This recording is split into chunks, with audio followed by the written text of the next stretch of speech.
주님의 넉넉한 은혜가 여러분과 함께 하시길 바랍니다. 여러분, 저를 한번 가만히 주목해 보시기 바랍니다. 우리 인생에서 가장 중요한 것 중에 하나가 타이밍이라고 하는 것입니다. 가야 할 때 가고 멈춰야 할 때 멈춰야 합니다. 온도를 조금만 올리십시다. 가야 할 때 가고 멈춰야 할 때 멈춰야 합니다. 웃을 때 웃고 울 때 울어야 합니다. 밥을 먹을 때 밥을 먹고 잘 때 잠을 자야 합니다. 여러분, 라면 한 그릇을 끓일 때에도요, 순서가 있어요. 때가 있어요. 먼저 물을 팔팔 끓이고 난 다음에 면을 넣고, 그리고 조금 더 익으면 거기에 수프를 넣고, 그리고 나서 먹기 직전에 계란을 깨뜨려서 먹으면 라면이 맛있습니다. 여러분, 사람이 병들어 약을 먹을 때도요, 쉬운 병도 잡을 수 있는 것이 때를 놓치면 어려워집니다. 말을 할 때에도 타이밍이 중요합니다. 장례식장에 가서 참 행복하시겠습니다, 그러면 곤란해요. 여러분, 투자를 할 때도 한 박자 빠르거나 한 박자 늦으면 손실이 있습니다. 세상 모든 것이 그렇습니다. 심지어 성부, 성자, 성령 하나님조차도 때가 있습니다. 성부 하나님은 아무것도 없는 때에 무에서 천지를 창조하시고 사람을 사람 되게 하셨습니다. 우리 성자 예수님은 우리가 죄인 되었을 때에 오셔서 우리를 구원해 주셨습니다.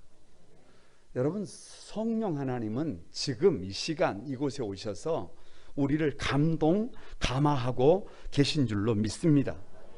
천하만사가 때가 있어요. 그래서 오늘 예수님의 리더십 11번째인데요, 다 같이 한번 타이밍의 리더십. 여러분, 복음서에만 마태, 마가, 누가, 요한 이 복음서에만 때라는 말이 175번에 걸쳐 나옵니다. 그만큼 때가 중요하다는 거예요. 그만큼 시간이 중요하다는 거예요. 예수님의 생애를 가만히 보면 정확한 타이밍이 있어요. 탄생할 때가 있어요. 기적을 행하실 때가 있어요. 아무 때나 하는 게 아닙니다. 죽으실 때가 있습니다. 부활 승천하실 때가 있습니다. 그래서 여러분, 이 시간이라고 하는 개념이 헬라어로 크로노스와 카이로스라고 하는 시간 개념이 좀 달라요. 크로노스는 과거가 있고 오늘이 있고 미래가 있는 우리의 시간입니다. 그런데 이 카이로스라고 하는 시간 개념은 말 그대로 하루가 천년 같고 천년이 하루 같은 시간이에요. 무슨 말이냐 그러면 하나님이 일하는 시간입니다. 그러니까 지도자는 그 하나님이 일하는 시간을 볼 수 있어야 합니다. 이 타이밍의 리더십은 어떤 리더십이냐? 다 같이 한번, 어릴 때는 주지 않는다. 사실 이 본문을 가만히 읽어보면 어릴 때는 종 노릇하게 한다, 이런 말이에요. 아무리 표현을 좀 바꿔보려고 해도 잘 안 돼서 여기저기를 많이 찾아보니까 어떤 분이 어릴 때는 주지 않는다, 이렇게 써놨더라고요. 그래서 여기가 시원해짐을 느꼈습니다. 다시 한번, 어릴 때는 주지 않는다. 여러분, 1절에서 3절 같이 한번 읽어봅니다. 1절에서 3절입니다. 시작. 내가 또 말하노니 유업을 이을 자가 모든 것의 주인이나 어렸을 동안에는 종과 다름이 없어서 그 아버지가 정한 때까지 후견인과 청지기 아래에 있나니 이와 같이 우리도 어렸을 때에 이 세상의 초등학문 아래에 있어서 종 노릇하였더니. 왜 어렸을 때는 주지 않느냐? 그냥 간단해요. 어리잖아요. 그냥 간단합니다. 아직 걸음마를 못하는데요, 아직 유치원생인데요, 아직 초등학교 다니고 있는데요, 아직 관리할 줄을 모르는데요. 그런데 그 어린아이에게 큰 돈을 줬다고 생각해 보세요. 수천억 원을 맡겼다고 생각해 보세요. 아니 그 어린 아이에게 큰 능력, 권세를 줘서 누구를 만나든지 누구에게든지 시키고 싶은 대로 일할 수 있는, 다스릴 수 있는 권세를 줬다고 해보세요. 그것이 도움이 될까요? 네버 도움이 되지 않습니다. 결코 그 아이에게 도움이 되지 않습니다. 자칫 그 아이를 위험에 빠뜨리게 할 수 있어요. 그 아이를 잘못되게 할 수 있습니다. 여러분, 초등학생을 만나면 너무 어렵게 생각하면 안 돼요. 용돈을 줘도 1-2천 원이면 됩니다. 한번 하세요. 아멘. 그냥 1-2천 원이면 됩니다. 100번 양보해도 그냥 1-2만 원이면 돼요. 그냥 수천억 원을 주지 않아도 됩니다. 여러분, 가만히 생각을 해보세요. 예수님의 어린 시절을 한번 생각해 보시기 바랍니다. 예수님조차도 이 땅에 어린 아이로 오셨을 때 저와 여러분과 똑같은 아이로 오셨어요. 심지어 태어나실 때 방이 없어서 마구간에서 태어나십니다. 비천한 마리아의 아들로 태어납니다. 가난한 목수의 아들로 태어나서 보통의 아이들과 똑같이 자라나신 것입니다. 동네에서 똑같이 뒹굴고, 우리 아이들의 표현대로 말하면 함께 분식집에 가서 떡볶이 먹고 보통의 아이들처럼 그렇게 자라나신 것입니다. 아무리 예수님일지라도 그 어리신 예수님에게 수천억을 드리면 어찌 되겠어요? 그 어린 아이에게 여러분 엄청난 것을 주시면 그것이 복이 아닙니다. 그래서 어렸을 때는 주지 않는다. 이것이 하나님의 타이밍입니다. 오히려 어렸을 때에는 2절 말씀에 후견인이나 청지기 밑에서 종처럼 배우게 하십니다. 요즘 TV 광고 중에 아버지가 돌아가시면서 유산을 남겼는데 아들이 직장 생활을 5년 동안 성실하게 잘 감당을 하면 그때 유산을 물려주는 광고가 있어요. 뭐 보신 분들도 있을 것입니다. 아들이 몰라요. 아버지가 나에게 유산을 물려준 줄을 몰라. 그래서 직장에 출근을 해서 5년 동안 성실하게 일을 하고 나니까 어느 날 은행에서 연락이 왔어요. 그래서 은행에 가보니까 그때서야 아버지의 유언장이, 아버지가 나에게 보내놓은 편지가 주어집니다. 읽어보니까 내용이 이래요. 아들아, 네가 이 편지를 읽는 것은 네가 학교를 졸업하고 벌써 5년 동안을 직장에서 성실히 일한 뒤라고 믿는다. 아버지는 참 기쁘다. 아멘도 좀 하세요. 이 유산은 하늘에서 아버지가 너에게 주시는 보너스다. 그러니까 이 한마디를 딱 읽고 나서 이 얼굴은 분명히 웃고 있는데, 아들이 얼굴은 웃고 있는데 눈에는 뭐가 흘러요? 눈물이 흘러요. 다 같이 먼저가 성실이고 그 다음이 보너스다. 여러분, 우리 한국사를 가만히 볼 때요, 고한석헌 선생께서 그런 말씀을 참 많이 하셨는데, 우리나라는 한해 민족이에요. 아픔이 많아요. 눈물이 많아요. 일제 36년의 그 강점기의 역사는요, 치욕의 세월입니다. 여러분, 나라를 잃고 말을 빼앗기고 주권을 빼앗긴 처절한 세월은 그 어디에 어떻게 표현할 수가 있어요? 고륙상정의 비극 6.25도 마찬가지입니다. 한라에서, 제주에서 저 백두산까지 온 국토가 초토화됐어요. 초토화. 그냥 융단 폭격으로 잿더미가 됐어요. 고륙상정의 처절한 아픔을 겪었어요. 그리고 난 뒤에 찾아온 경제발전이에요. 그것도 세계사적으로 유례가 없는 엄청난 발전입니다.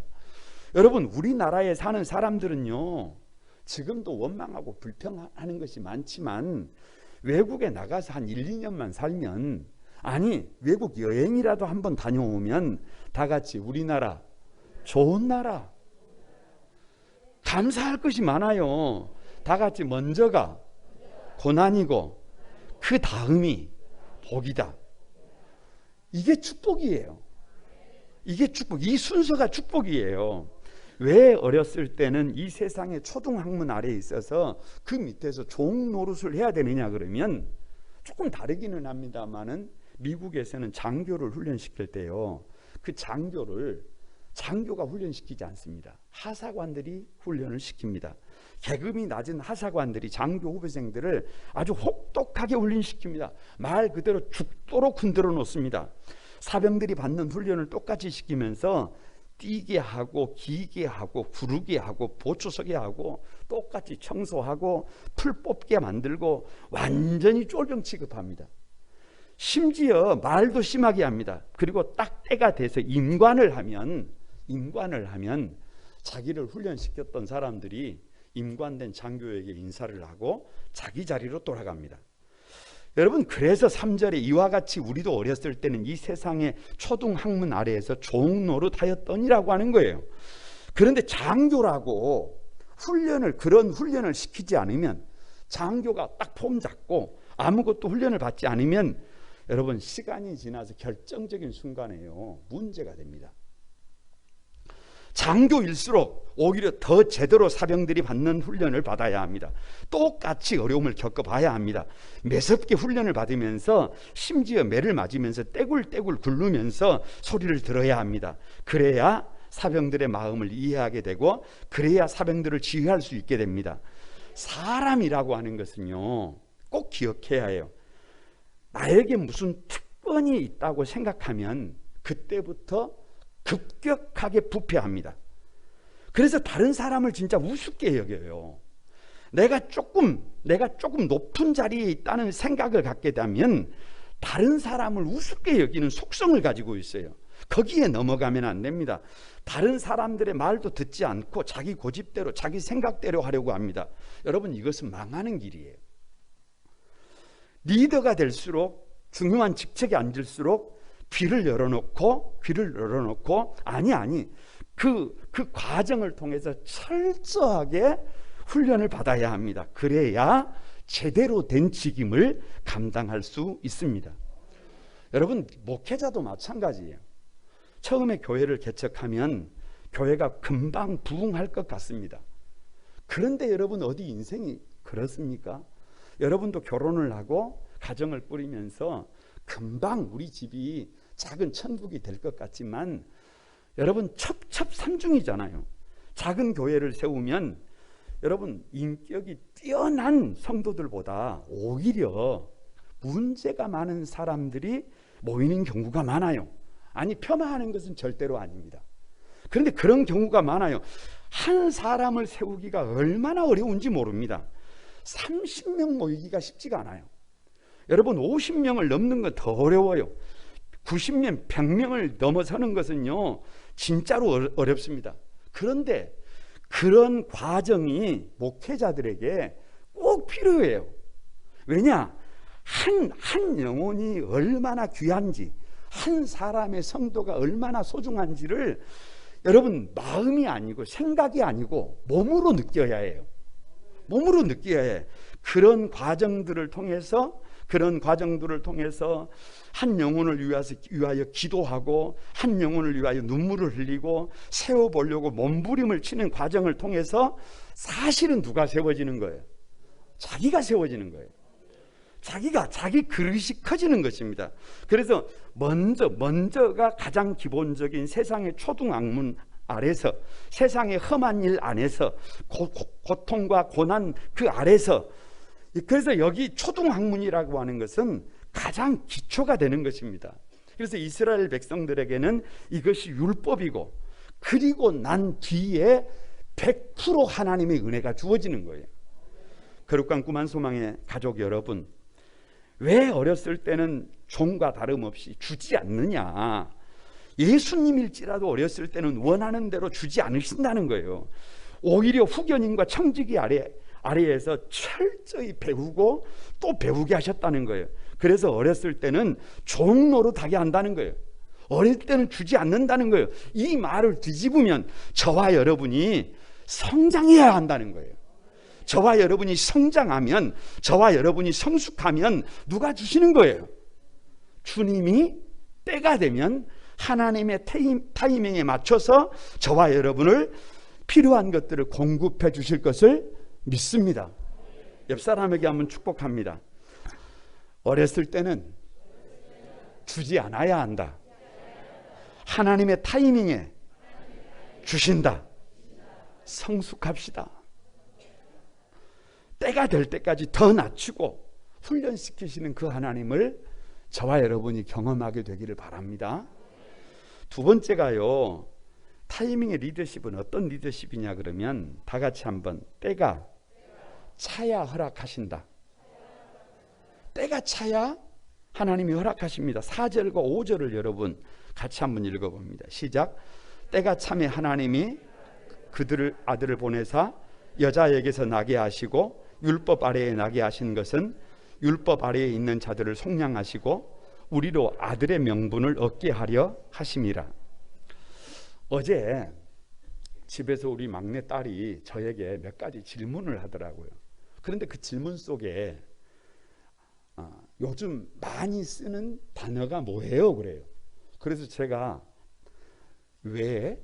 왜요? 라는 말을 많이 쓴다고 그랬어요. 왜냐 그러면 저는 다른 사람하고 대화를 할 때 하나의 습성이 있어요.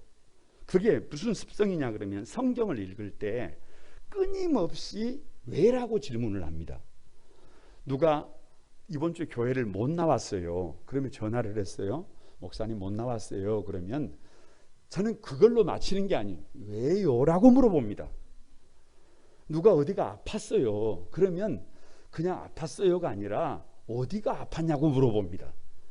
그러니까 가장 많이 쓰는 말이 뭐예요? 왜요예요. 성경을 읽을 때 이런 궁금증이 있어요. 하나님께서 아브라함을 부르셨는데 나이가 75세예요. 적지 않은 나이예요. 자식이 없어요.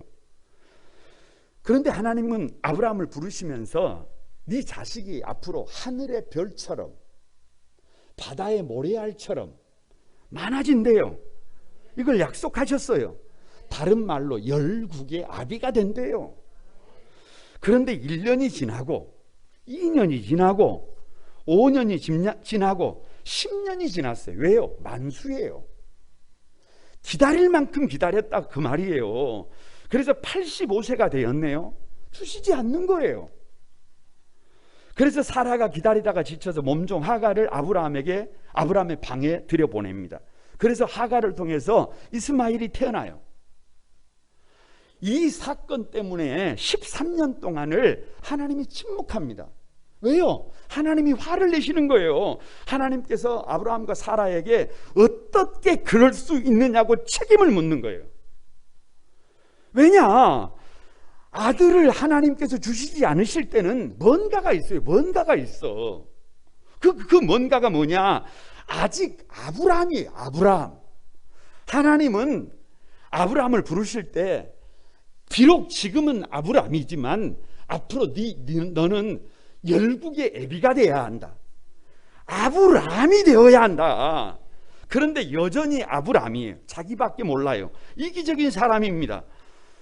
여러분, 아브라함이 되어야, 열국의 애비가 되어야 아들을 줄 거 아니에요. 그런데 아브라함인 나는 아브라함으로 바꿀 생각을 하지 않고 하나님 앞에 문제만 제기하는 거예요. 왜 주시지 않느냐고. 그런데 하나님의 편에서는 다시 묻는 거예요. 왜 아브라함으로 그렇게 남아있느냐고.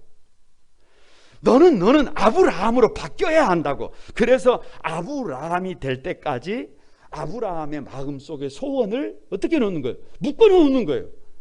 그거 줘버리면, 그것이 허락이 되면, 그것이 하나님이 자식을 낳는 도구가 됐는데 그 도구가 이루어지면 떠나버린단 말이에요. 믿음이 우리의 소원을 이루는 도구는 아닙니다.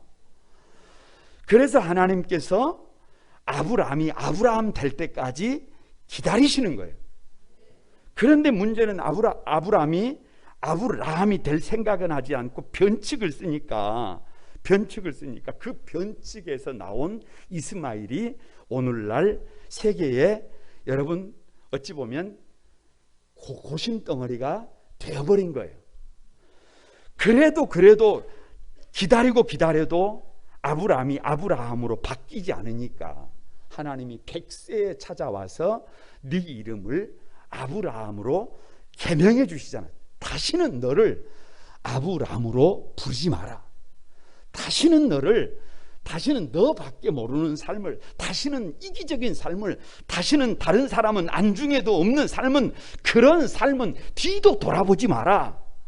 그렇게 하나님의 때가 찰 때까지 기다리시는 하나님을 보게 됩니다. 여러분, 이것이 예수님의 타이밍 맞추기예요. 요한복음 2장을 보면 혼인잔치집에 포도주가 떨어져 버렸어요. 그래서 어머니가 예수님께 부탁을 합니다. 그런데 예수님 뭐라고 말씀하시느냐? 내 때가 아직 이르지 아니하였나이다. 아직 때가 차지 않았다는 거예요.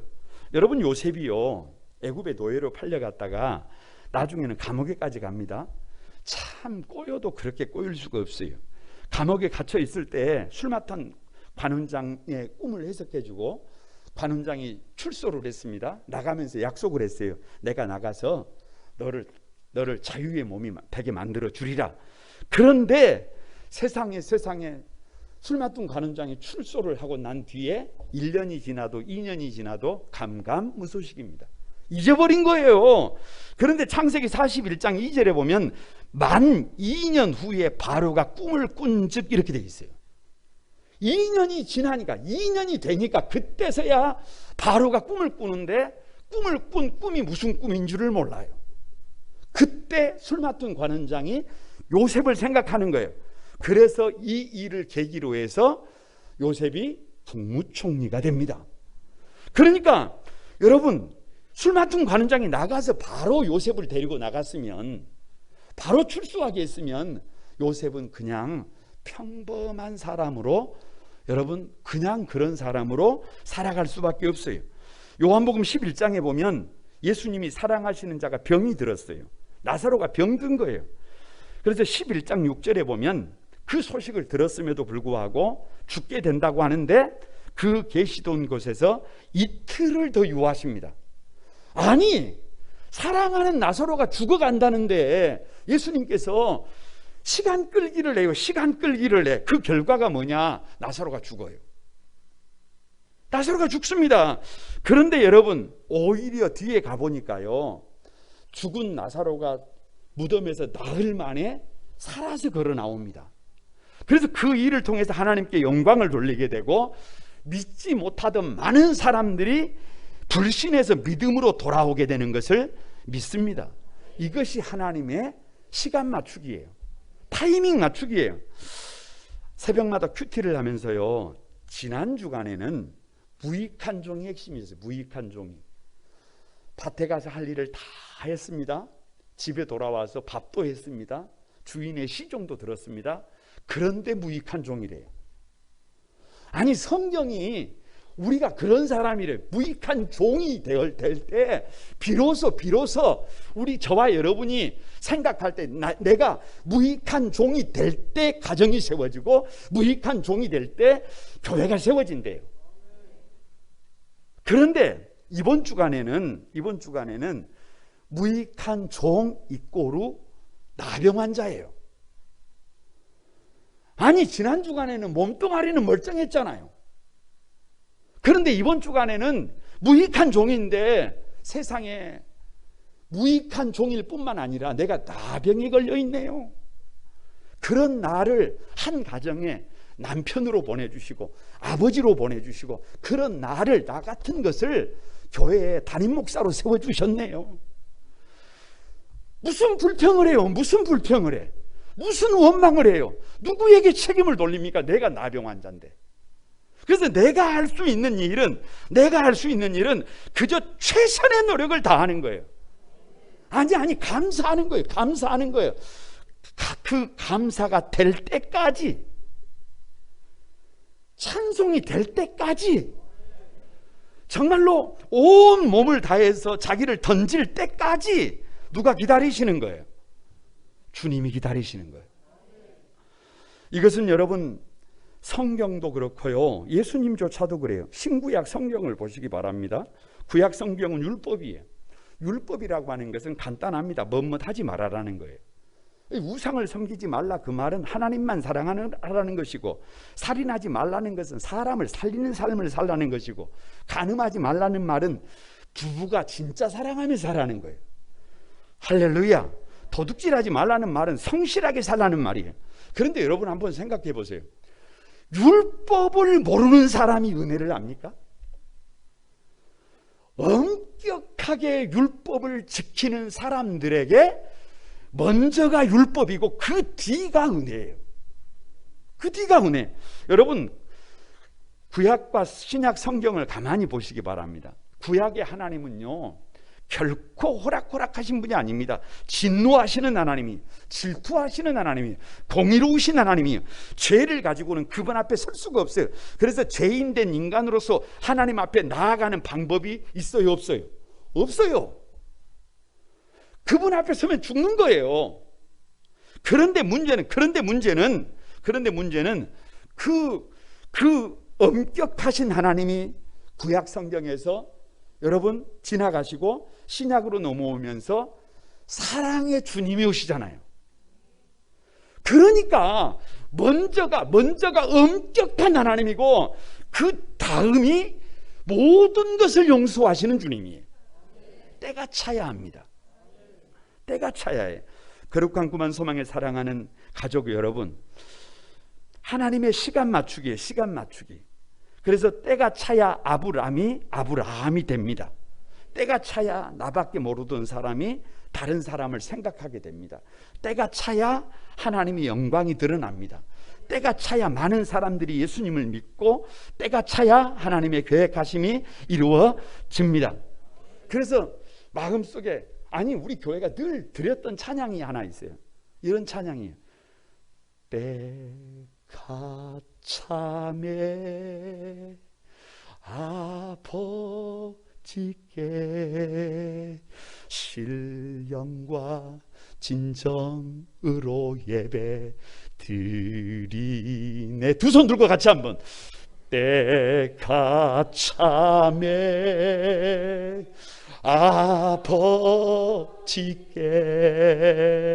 신령과 진정으로 예배 드리네. 그렇게 여러분 옆 사람에게 한번 축복해 봅니다. 때가 차야 주십니다. 때가 차면 하나님이 일하십니다. 그 믿음이 여러분에게 있게 되기를 바랍니다. 세 번째가요, 이 타이밍의 리더십이 어떤 리더십이냐, 다 같이 한번. 때가 되면 역전을 가능케 하신다. 여러분 8절과 9절을 같이 한번 읽어봅니다. 8절과 9절입니다. 시작. 그러나 너희가 그때에는 하나님을 알지 못하여 본질상 하나님이 아닌 자들에게 종노릇 하였더니 이제는 너희가 하나님을 알 뿐 아니라 더욱이 하나님이 아신 바 되었거늘 어찌하여 다시 약하고 천박한 초등학문으로 돌아가서 다시 그들에게 종노릇 하려 하느냐. 이 8절을 간략하게 요약하면 어렸을 때는 종노릇 했어요. 그런데 이제 9절에 가면 이제는 너희가 하나님을 알 뿐만 아니라 상속자가 됐어요. 아버지라고 불러요. 이게 무슨 말이냐? 어렸을 때는 종이었는데 시간이 지나니까 내가 뭐가 되더라는 거예요. 상속자가 되더라는 거예요. 여러분 거두절미하고 모든 것을 가진 자가 된 거예요. 주인이 된 거예요. 아버지의 모든 것이 누구 것이에요? 내 것이에요. 이게 역전이에요. 그럼 이것으로 끝났느냐? 여러분 아닙니다. 이 구절을 가만히 보면 다시 너희가 약하고 천박한 종노릇으로 돌아갈 수 있다 없다? 있다예요. 아니 어른이 됐는데, 아니 여러분 리더가 됐는데, 아니 여러분 신앙생활을 그 오랜 시간을 신앙생활을 했는데 어디로 돌아가 버리면 모든 것이 끝이잖아요. 다시 처음으로 돌아가 버린다는 것입니다. 그동안의 모든 훈련, 그동안의 모든 수고 다 수포예요. 다시 그 어렵고 힘든 삶으로 돌아가야 합니다. 그래서 이 말씀 속에는 역전이 가능케 하신다는 거예요. 그래서 얼마든지 역전이 가능해요. 여러분 가난한 자가요 부자가 될 수가 있고요, 부자가 가난한 사람이 될 수 있습니다. 건강한 사람이 오히려 가장 병약한 사람이 될 수가 있고요. 지금 정말로 건강이 좋지 않지만 오히려 여러분 하나님의 시간에 맞춰놓고 나를 단련하면 가장 건강한 사람이 될 수 있음을 믿습니다. 여러분, 먼저 된 사람이 나중 될 수 있고요, 나중 된 사람이 먼저 될 수 있어요. 이 역전의 길이 하나님의 시간에 맞춰져 있어요.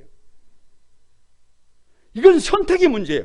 이것을 잘 보여주는 사람이 누구냐 그러면 여러분, 모세예요.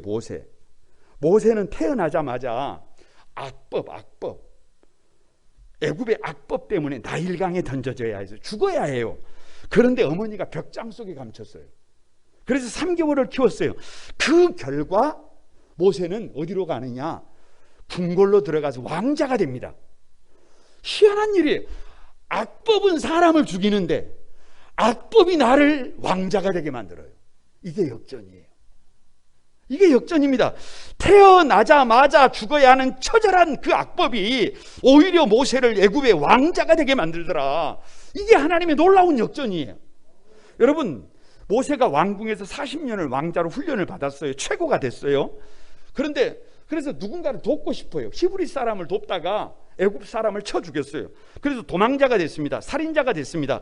그래서 도망을 쳤어요. 그래서 미디안 광야에서 40년 긴긴 세월 한숨을 쉬면서 80이 될 때까지 양을 데리고 양치기 목동이 돼서 광야를 돌았어요. 광야를 돌아.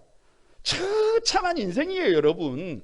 이거 쉽지 않은 처가살이에요. 그런데 하나님은 때가 되니까 이스라엘 200에서 300만 명이 달하는 합비로 이스라엘을 데리고 히브리인들을 데리고 엑소더스 대탈출의 주인공이 되게 하신 거예요. 하나님이 때가 되니까 역전을 시키더라. 이 역전이 누구의 손에 있더라? 하나님의 손에 있더라. 이것이 믿음의 신비임을 믿습니다. 여러분, 이 설교를 가만히 준비를 하는데 마음속에 곡 하나가 떠올랐어요. 그 곡이 뭐냐? 최용덕 씨가 작곡한 하나님은 실수하지 않으신다네요 라는 찬양이에요. 하나님의 때를 인정하고 믿음으로 달려가다가 보면 길이 없는 것 같지만, 방법이 없는 것 같지만 누가 일하는 때가 와요. 하나님이 일하시는 때가 와서 역전이 가능하게 됨을 믿습니다. 찬양 가사 중에 이런 가사가 있어요.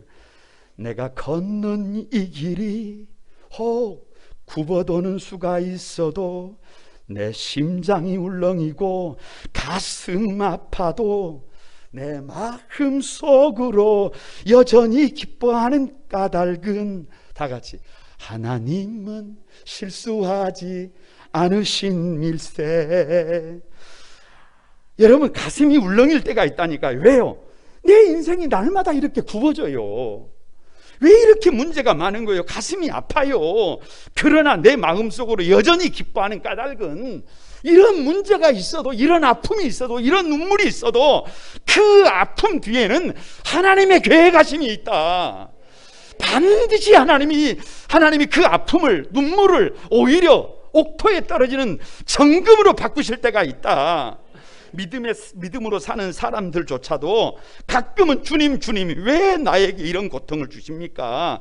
절규할 때가 있어요. 아플 때가 있어요. 버거울 때가 있어요. 힘들 때가 있어요.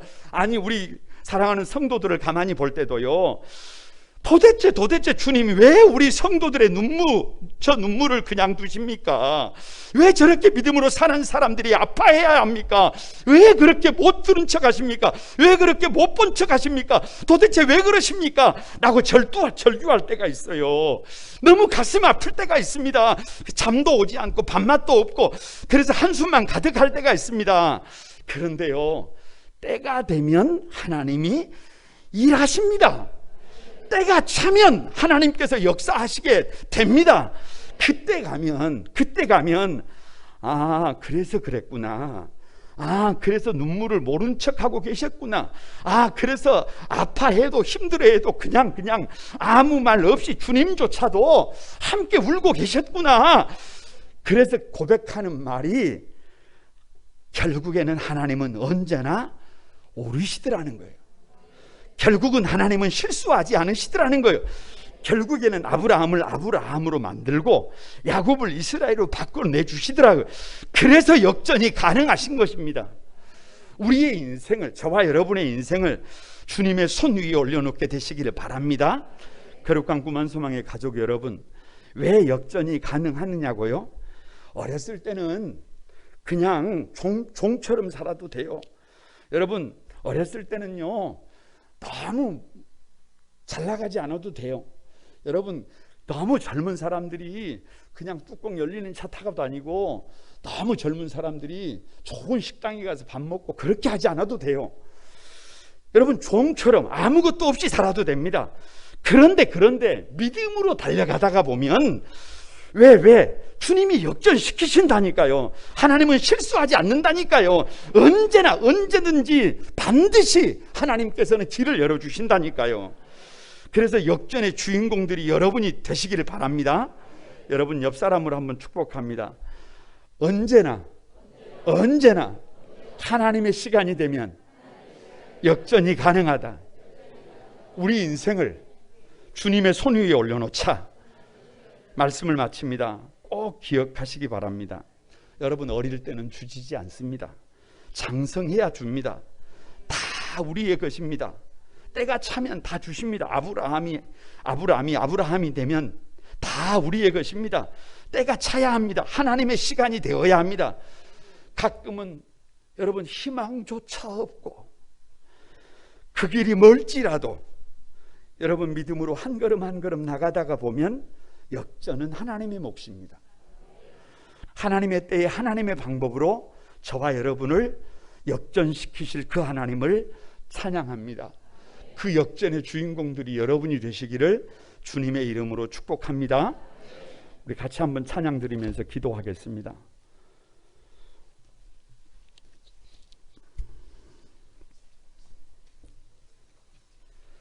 하나님은 실수하지